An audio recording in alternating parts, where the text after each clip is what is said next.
signed. And over the years, Dr.MonaGajre has joined various roles with a teaching experience of 26 years and having guided many fellowship trainees in pediatric neurology, epilepsy, learning disability, and developmental pediatrics. And Doctor is also a member of the Indian Academy of Pediatrics and the Society of Developmental and Behavioral Pediatrics, to name a few. Doctor has also been a principal investigator in 3 international and 5 national trials, along with being a guest lecturer in more than 30 seminars. And she has 56 publications to credit, which includes 22 international and 34 national, and also has authored chapters in 6 textbooks. So we welcome you, Doctor, to the 4th episode of Brain Mantra, and we invite you to take us through the topic for the day, which is learning disorders, clinical diagnosis and tools. Yeah, thank you for Over to you, the Doctor. thank you for the excellent introduction. And once again, it's a pleasure to be part of the series. So without wasting much time, let us go for today's topic, which is on learning disorders. So I would want to give a background on how this lecture series will process.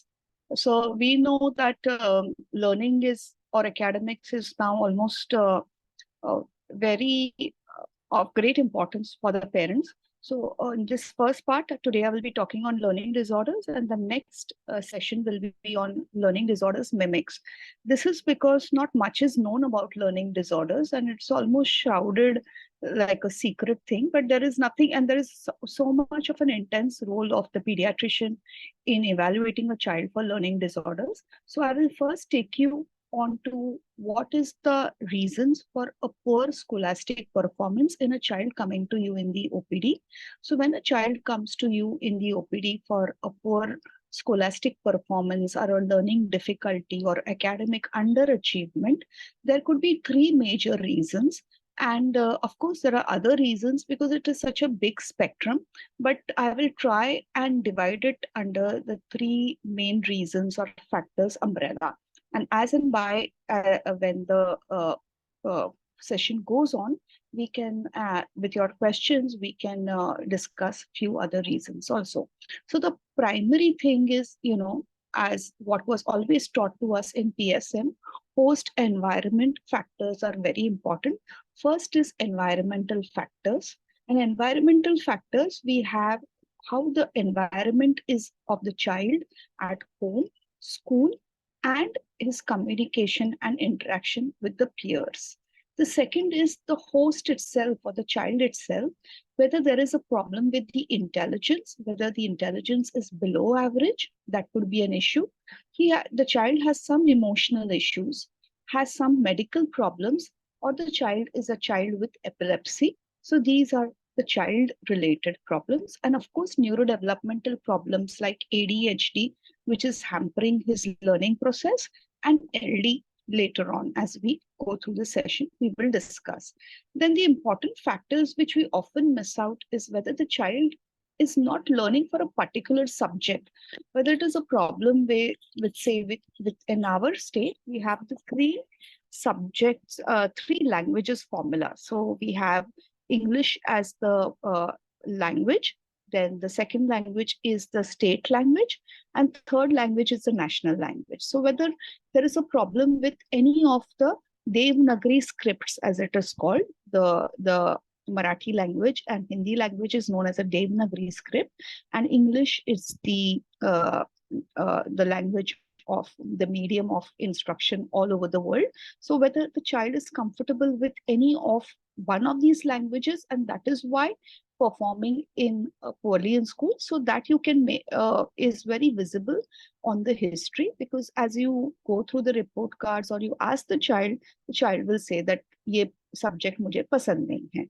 The other thing which I commonly see now in the OPD is a poor fit. So we could have the parents are aspirational. They think that education is the way out of a poor socioeconomic class and a way of going up or climbing up the ladder. So I see children coming from where the English is a second language, and for us, majority English is a second language or almost a third language, but where the parental background educational background is poor, there is no home support, and they tend to put this child into international school, or say CBSE or national curriculum, or the ICSE. So the curriculum is a poor fit, or the board is a poor fit for this child. So this child would do well in a state board curriculum, and whereas in the other boards, the child is not doing well. So whether it is a poor fit, one has to see that. So coming to the extrinsic factors, and I will discuss this because this is, 50% of the time, the extrinsic factor, intrinsic factors of the child are the main reasons for scholastic performance. And in very few factors are children are actually children with learning disorders. So now let us see that environmental factors, as I said, home, it could be the educational background of the parents, their educational experiences, whether there are other siblings with who are helping this young child who's struggling with academics in terms of scaffolding them. What is the home environment? Is there any reading material provided? Does the older child read newspapers? What is his fund of knowledge? Then, and we know that reading is very important, and it should be initiated in toddlers, in children less than a year old. Sometimes almost 8 months to 9 months is when we should introduce reading to the child at home. Now, again, the environment at school. What is the response of the teacher or the principal in school to that particular child? Is that the reason for the child for not attending school or not paying attention and being academically challenged? Then the peers make a lot of difference in this in the child's role for academic learning also. So whether there's a lack of opportunity to study, the reading environment is not good, or there is poor instruction from the school, all these kind of contribute. The other thing is the role of tuitions, which cannot be denied.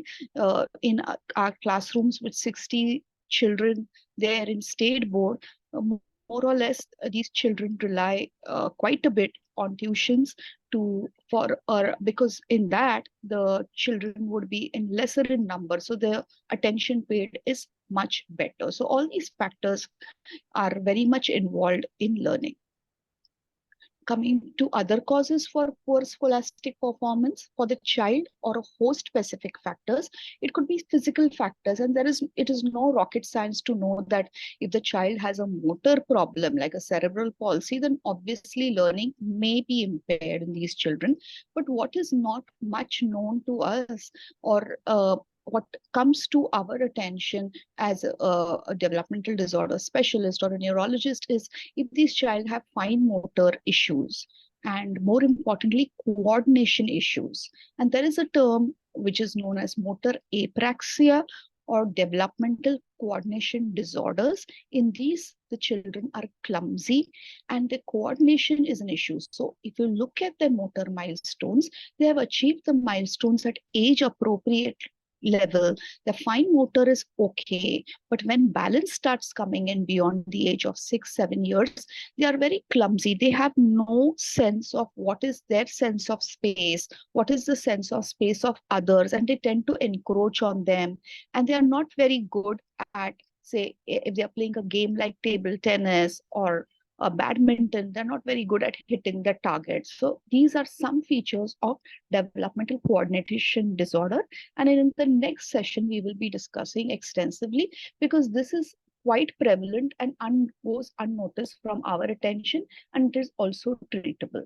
So other physical factors like hearing or vision, and I'm not talking about hearing and vision handicap. That is, of course, in your face, and those disabilities are very clearly seen. But even some factors like the child has glasses, which bench is he sitting on? Does he prefer to sit on the first bench only? If he's sitting on the last bench, he cannot see, and so his notebooks are incomplete. This is especially in younger grades, because then I have seen children who had visual acuity problem, and once glasses have been given, their academic performance improves. So this is definitely doable. You just need to ask a couple of questions: which bench the child is sitting on, is he squinting while he's writing, is he rubbing his eyes too much, is his notebooks incomplete? When there is a system in certain schools where they change the where the child, which bench the child is sitting on almost every week. So is it with rotation? When this happens, there is a problem in the completion of notebooks. So that is like a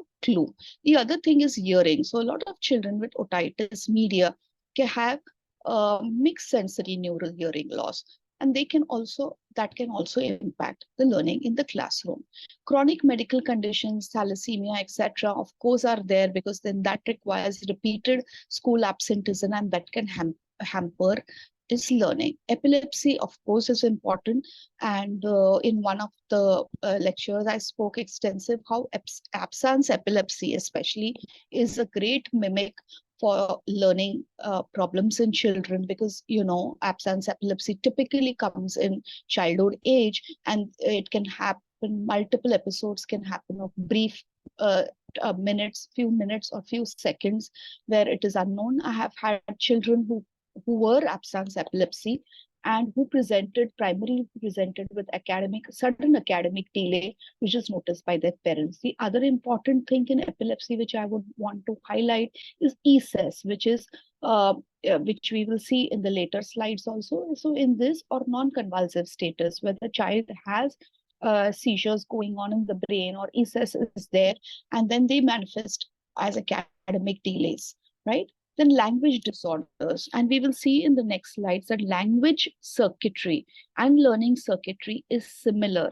So if a child has a language disorder, say a delayed expressive language or an understanding receptive language, it is almost, I have seen, it has been my experience that these children have fine motor issues later on, and they have learning issues when they go to school. So the language is a red flag in the process of academics, because it follows a developmental uh, curve. So it is first receptive, expressive language, and then the reading comes, and then writing, etc. So that's how the process is evolved. Academics is just a higher order functioning, right, in terms of the developmental domain. So if the language is affected, that is surely an early pickup to know that this child could have an academic challenge later. Then language proficiency, as I said, if the child is not or from a great socioeconomic status, and parents are not have poor academic history background, then the child may suffer in school. Then psychological emotional factors. Now coming to neurodevelopmental factors, intellectual disability. So if the child has intellectual disability, it is but obvious that he may not be able to cope like a neurotypical child in that particular classroom given his age. Borderline intellectual functioning. Borderline intellectual functioning is if the child has an IQ between 70 to 84. So these children are known as borderline intellectual functioning. The school labels them as slow learners, which is a wrong label. Now, these children look, behave almost normally. They may have a mild delay, which is later on caught up in almost all the domains, and they are absolutely, okay in functioning in the community. They may be a little behind, or they may have a delay in their ideal skills, though although the ADL, that is activities or daily living, may be okay. They may have some features of nocturnal enuresis. Some children may have encopresis, but so the way that they are picked up is often because of an academic delay. ADHD and specific learning disorders, which we'll discuss. Now, ADHD we discussed in the last session extensively, and ADHD is important because it mimics, if we look at the educational assessment in children with ADHD, it is absolutely the errors are very similar to specific learning disability. So uh, the need to differentiate ADHD is because ADHD, as we discussed in the previous session, can be treated with medicines, can be treated with behavioral therapy, and improvement of the executive functioning. So once that is done, the LD almost, or the learning disability, learning difficulty can disappear. So you have 50% of children with ADHD who present with learning challenges or learning difficulty. And if you treat them, then this difficulty can go away. However, 40 to 50% of children with ADHD have a comorbid LD. Okay, learning disability. So in them, if you treat them and give them CBT and enhance their executive functioning skills, etc., then the LD does not go away. However, it can reduce from say 100% in the range of 100% to at least 50% is has been my experience. And we know that neurodevelopmental problems never come single. There are always comorbidities associated with it, right? Then you can have internalizing problems like anxiety and depression, which could be the reasons for poor academic performances. So 20% of the children can have poor academic performances, and out of them, 5% or 8% are specific learning disorders, due to specific learning disorders, and the rest, that is 15% of these children, are because of these other causes. Right? Now coming on to epilepsy, as I said, absence seizures, ESES, SSP, Wilson's, the primary presentation in these children could be academic issue. So just a brief, so reading is a process which is so automatic to us, but actually if you break it down, it is when the reader translates symbols into words and attaches meaning, and it is done to gain information. So learning to speak is natural, but reading is an artificial process, and so it requires instruction. And as I said, it uses the same circuitry like the language circuitry. So the mimics which are very important is ADHD and ID. ID, the most common mimic is BIF, that is borderline intellectual functioning, where the IQ is the range between 70 to 85. Anything less than 70 becomes intellectual disability or ID. Now, coming to specific learning disorders, these are different types of neurodevelopmental disorders. And just like autism or ADHD, there occurs a spectrum. So you could have mild, moderate, or severe. But right now, globally, there is no way of measuring which is mild, moderate, or severe learning disorders to quantify them. There are no globally established standards. However, clinically, we can judge whether they are mild, moderate, or severe. Now, what is the standard definition? It is significant, unexpected, specific, and persistent difficulties in the area of reading, writing, and maths. So, in the area of reading, it is called as dys and lexia. Lexia means reading, dysgraphia, graphia means writing, dyscalculia, where calculia means maths. Now, this part of the definition is very important, that despite conventional instruction, normal intelligence, proper motivation, and adequate socio-cultural opportunity. We discussed this intensely in the couple of slides where we saw what were the other causes. So essentially, this definition rules out the other causes for poor scholastic performance. So what is not LD? It is slow learners, 71 to 84. These are not LD. If it's intellectually disabled, less than 70, if there is any type of a handicap, it is because of poor language proficiency, emotional problems, psychiatric problem, medical problems. It is not LD. It occurs 10%, 5 to 10% of all school-going children. Generally, males are more affected. It is multifactorial in nature,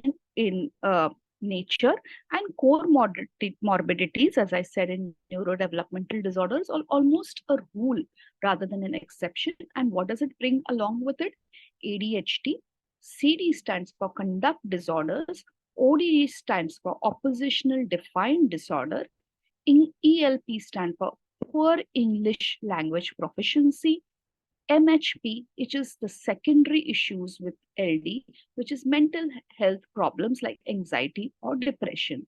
So almost on a child with SLD, if you see if there is a comorbidity, then if the number of comorbidities increases, the outcome and prognosis becomes a little guarded.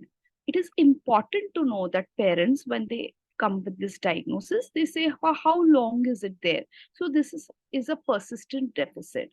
It's not a behavioral problem. It is not what the child is doing deliberately. And you must come, what comes to our mind when we talk of LD is Tare Zameen Par Amir Khan's movie. So in that case, in that child, Ishan, he had almost all the features that we can think of: reading, writing, and maths, and behavioral problems. And as you see in the next slides, you will see what I'm talking about, and you can relate to that movie very closely.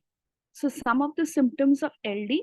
So as I said, it is a spectrum problem. You can have mild, moderate, and severe. And depending on what is the issue, like, whether it is mild, moderate, or severe, the more severe it is, the more earlier it will present. So I have children who've come as young as 4 or 5 years of age. I have seen adolescent or adults of parents coming to me asking for testing when that child has been tested, saying that, oh, even we had these issues, because LD is quite genetic in its origin. So, so depending on the academic challenges, the manifestation can happen. So I've had children coming in college ages, or even when they are in jobs, coming and asking for testing, or when they Google their symptoms, they find out that they could be suffering for LD and coming for a diagnosis. So remember, the more severe, the earlier the presentation. So preschool, mostly they manifest with motor problems. Poor fine motor is what I've seen. And they have a behavioral, more of a model of presentation, where they are restless, they're difficulty following instruction, and they have trouble learning numbers, alphabets, days of the week. And they speak later, they have articulation problem and poor vocabulary. As I said, language is a very important red flag sign. Now, coming to primary and secondary school, they can have reading and spelling errors. They can do these mirror images, So instead of B, they write D, okay? And so this is, instead of M, they can write W or N, okay? So this is common. Now, as I said, reading, writing, academics is part of the developmental process, right? So children, when they are in younger school, preschool, and up to grade 2 sometimes, or even up to grade 3, they can make mirror images errors, right? B for D and M for N. So that eventually, when the child grows into fourth standard and beyond, they outgrow it, right? But if it persists, then that is definitely significant, right? So these problems, certain children, say 5% of them, can have even up to third grade. Usually it kind of gets, these mirror images issues are usually sorted by grade 1. But if some children can have it till then, but that is not the only feature of LD. If you have multiple symptoms, then it can go to LD. So what happens is, reading is the issue, and because they are reading very laboriously and haltingly, fluency is an issue. And because they are reading word by word, they cannot comprehend at the end of reading what they have read, right? And this definitely affects their written expression. If the reading is affected, then the second step is writing. So writing also may get affected, and there is difficulty across all languages. That is very important to know, that LD affects not only the English, which is known as the opaque language in educational terms, but also Devanagari script, which is supposed to be the transparent language. Now, in numbers, there would be transposition present. They have difficulty, number of facts, difficulty in knowing understanding the clock. So even children as old as 12, 14 years of age cannot read the clock. So they use digital watches more frequently. They have problem doing mental sums. So doing basic transaction with a shopkeeper can be troublesome to them. So they use a calculator for that. And if you look at their pencil grip, it could be maladaptive. So they have a hook kind of a grip or a very difficult kind of a grip. And all these things because can affect the self-esteem and can lead to peer rejection, bullying, difficulty with friendship, and ultimately can lead to school dropouts. So this is a sample of a child who's in state board, and he was asked to write on my dog, and he's written my dog's name is Jill. It likes milk and to like dawn. So we don't know what this is. So sometimes they can write bizarre words, and if you can see that, look at the type of the writing it is very big, and there is no punctuation and poor understanding and bizarre thing. Then he's been asked to write to invite your friend for a birthday party, and he say I can come to your house for vacation, he means. Okay, so that he's written only vacay and he's left it. And then look at the spelling of the school, right? So that could be error, right? In the spelling errors are there, incomplete sentences are there. And this is another letter of, say, older child, it's 7th or 8th standard, where again you can see that there are a lot of spelling mistakes. Grandmother, tasty. So tasty, he's written it phonetically. It sounds absolutely correct when he writes that, right? Tasty, and phonetically, if he says it, it is exactly what he's written. But yeah, the written spelling is absolutely wrong, right? And in maths, again, this child you can see has there is so much cancellation, because if reading is affected, then this word problem will also be affected in this child. And the basic, so most of the children that I have seen, they can do basic addition and basic subtraction, but when they go on to multiplications, they really fumble. There is cancellation, and divisions, of course, are very challenging for these children. So how do we approach a child with academic problem? We, of course, do the history, because you want to rule out what are the other causes for poor scholastic performance. We want to do an examination, and so history and examination in the clinic is possible, because at least there you will rule out the other 15% causes for poor scholastic problem. And if you feel from this history and clinic examination that this is not because of other causes of poor scholastic performance, it seems like LD or a neurodevelopmental ADHD, etc., then please do refer to them for a detailed formal assessment with tools and tests. And we confirm the diagnosis by DSM-5 and other psychometric, psychoeducational, and psychometric tests. It is also important to identify other coexisting conditions. So again, repeating again history, look at the presenting concern and understand the pattern of development, rule out any medical, sensory, psychosocial causes for academic delay, examine the child neurologically and general examination, and do a clinic-based assessment before referring them to a center for LD testing. Basic assessment for ADHD, basic assessment for intellectual testing, basic assessment for DCD problems or fine motor and language problems, which we will discuss in the following slides. So developmental history, understand what is the pattern of development. Was there a delay in development? Was there a deviancy in development? What are the strengths of this child? What is the behavior and mood of this child? Medical history of illnesses, sleep, medication, hearing, vision is extremely important. And the family history, as we saw in the previous slide, what are the educational experiences of the family and the background is extremely important. So when this child comes to you in the OPD, please observe the child. Okay, your general examination and observation carries a lot of weightage. Look at the behavior of this child. What is his mood? What is his attention? Is there impulsivity?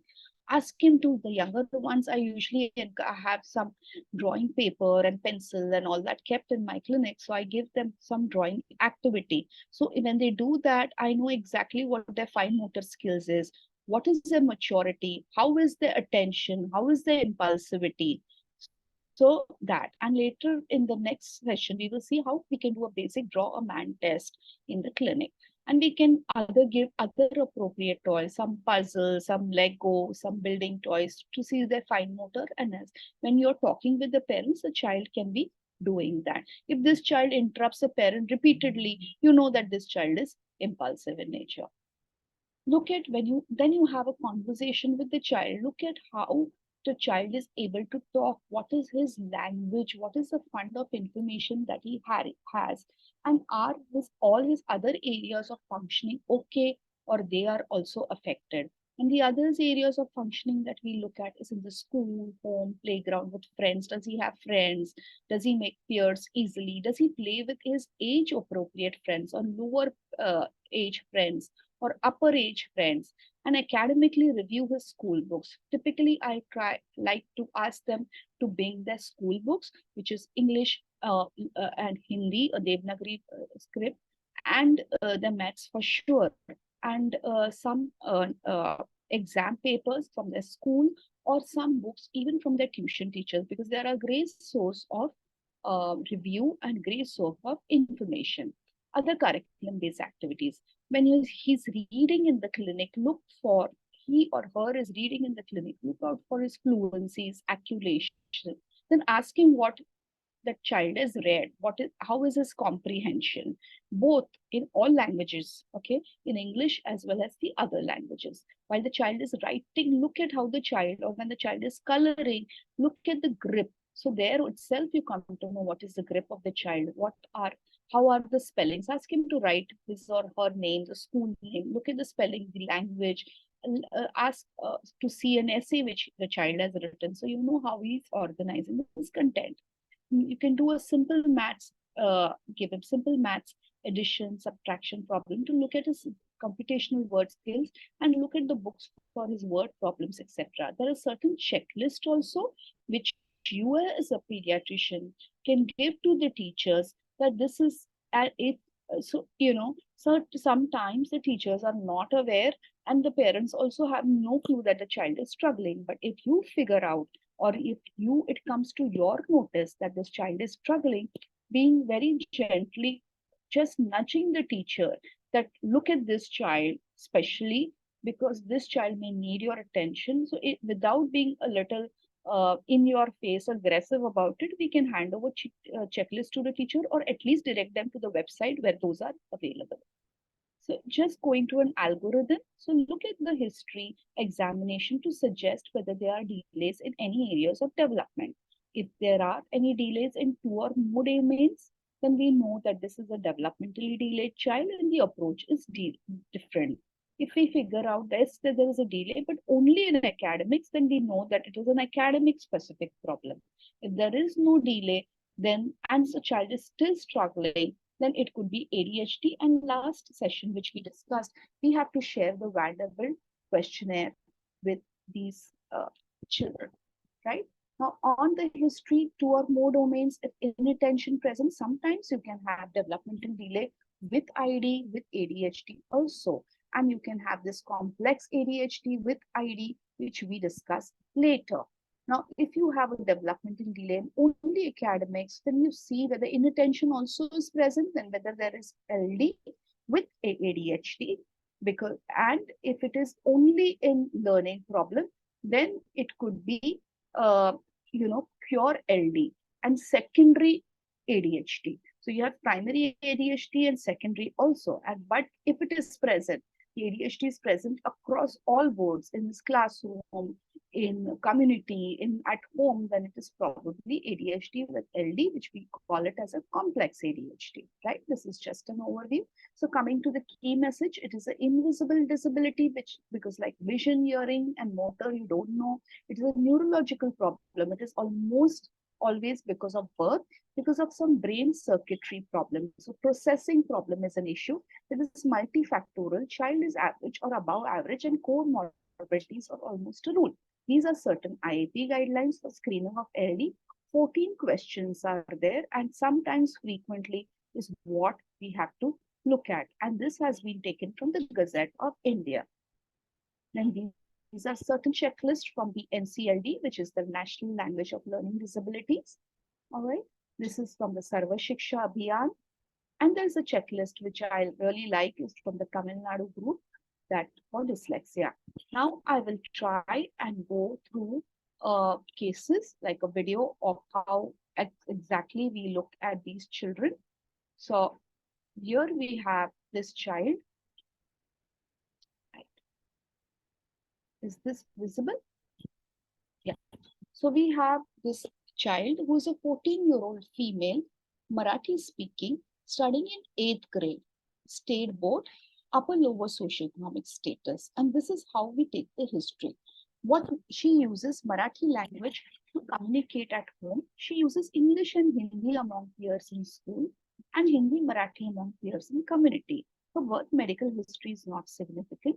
Father had studied till 12th grade and was not good at studies. And so he is now in a construction business.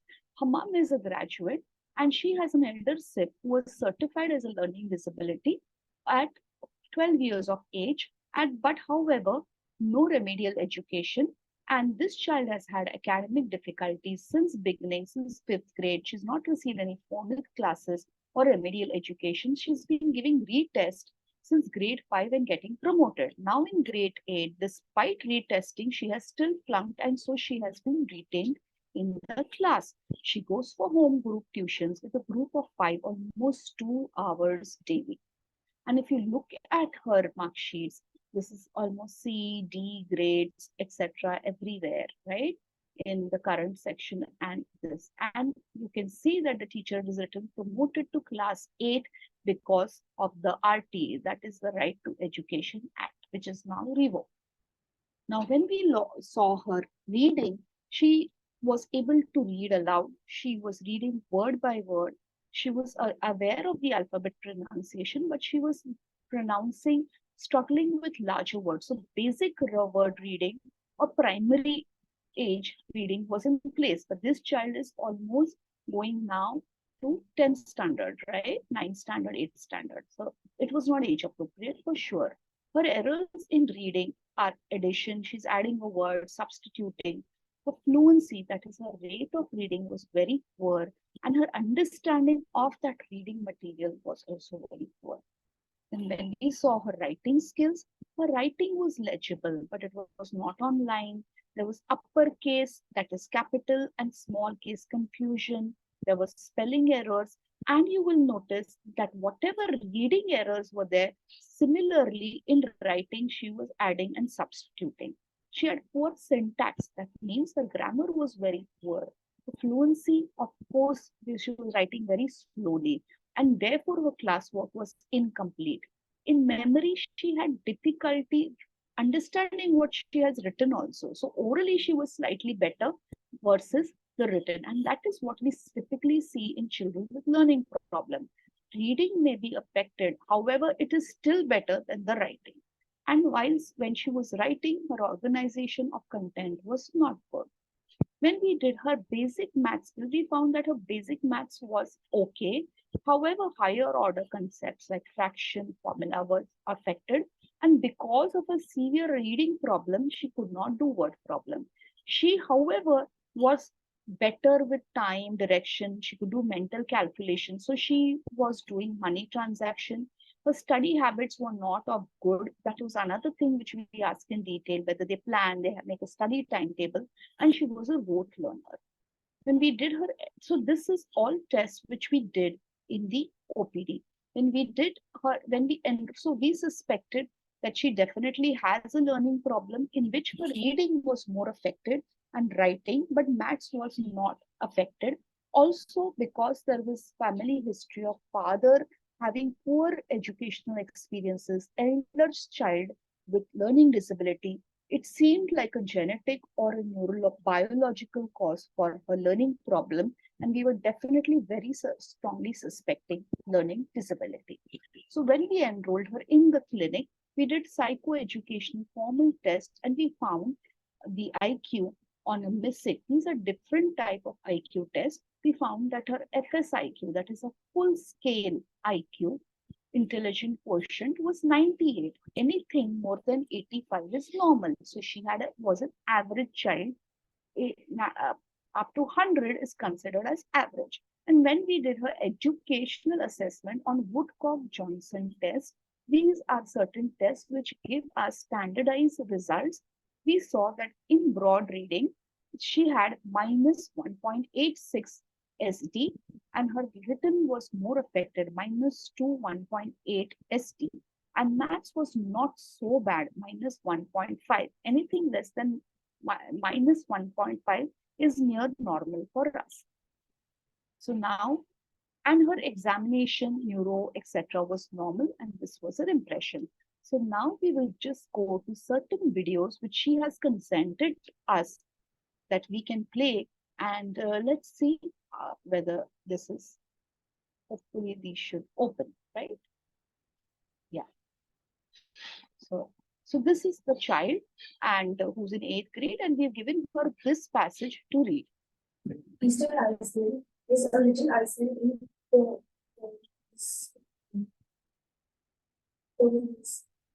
surrounded by 1 million in one square, a million of Pacific Ocean. People have lived on Eastern Iceland for hundreds of years, but those around people also made huge magnificent states that have this scientists. Yeah. So you can, so there are mispronunciation errors, substitution, omission, fluency was decreased. She was reading word by word, right? So these are her reading errors.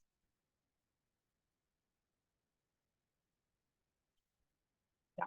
And now let us look at her oral expression.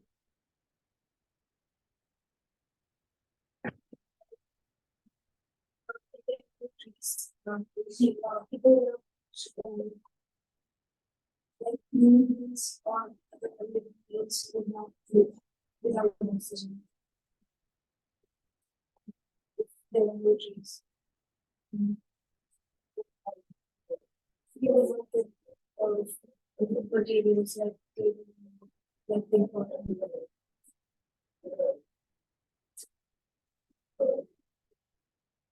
even animals would have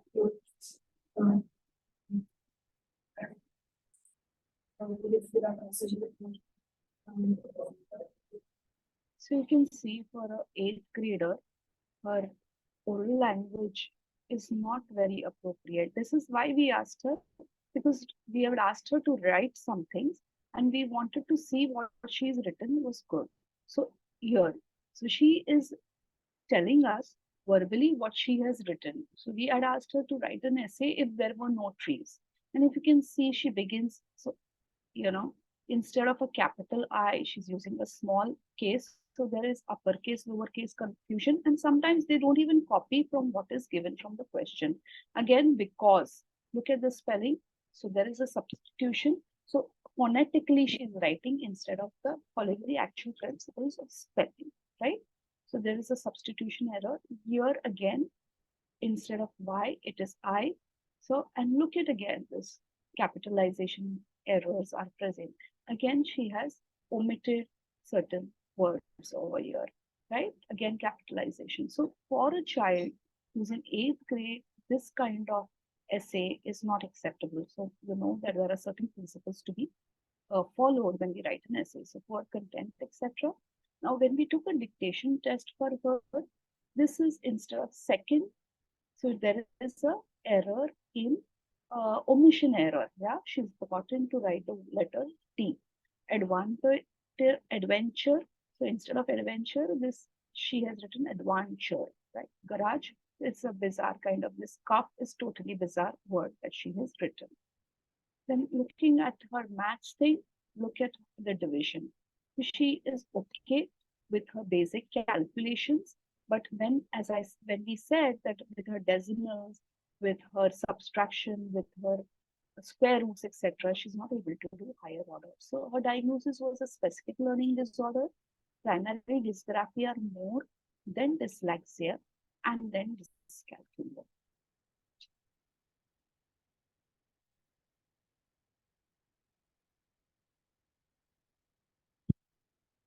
Just to share with you that this is how exactly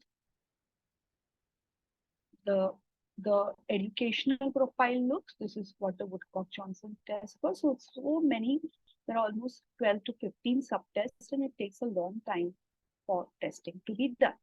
So, and this gives us, this is required because these children would get a diagnosis, final diagnosis, and there are certain educational benefits that they received at the end of the testing and the end of the diagnosis. So that is the case that I wanted to demonstrate to you all. And if there are any questions, we can take questions.